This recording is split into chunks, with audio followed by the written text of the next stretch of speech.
আপনি দুটো অপরাধ করেছেন। এক হচ্ছে মূল্য তালিকা আপনার নাই, দ্বিতীয় কথা হচ্ছে পণ্যের কোনো পাকা রসিদ আপনার কাছে নাই। বুঝতে পেরেছেন বিষয়টা? কি বুঝতে পেরেছেন?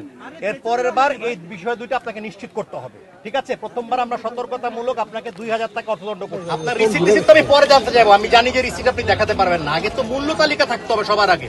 মানুষ কিভাবে বুঝবে? আমার কাছে আপনি একটা দাম বলতেছেন, যখন ভোক্তা আসবে ভোক্তার কাছে আপনি আরেকটা দাম চাবেন। বুঝতে পেরেছেন কথাটা? এই আমার পেশকার সাহেব কোথায় আছে নাকি আশেপাশে?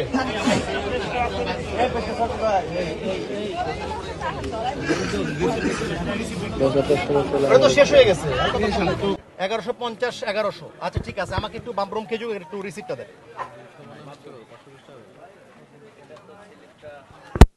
জিজ্ঞাসা করতে হবে একটু ফাস্ট করেন ভাই। এই এশিয়া পোস্ট পেয়েছেন? আরে ফোনের না, আপনার কাছে রিসিট আছে এই মুহূর্তে?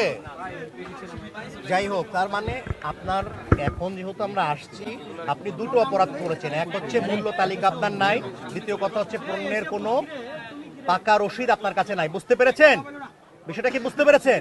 এর পরের বার এই বিষয় দুইটা আপনাকে নিশ্চিত করতে হবে, ঠিক আছে? প্রথমবার আমরা সতর্কতামূলক আপনাকে 2000 টাকা অর্থদণ্ড করছি। পরের বার যদি আমরা আসি তখন কিন্তু আপনার অর্থদণ্ডের পরিমাণ অনেক বেশি বৃদ্ধি পাবে। ক্লিয়ার কথাটা? 2000 টাকা অর্থদণ্ড।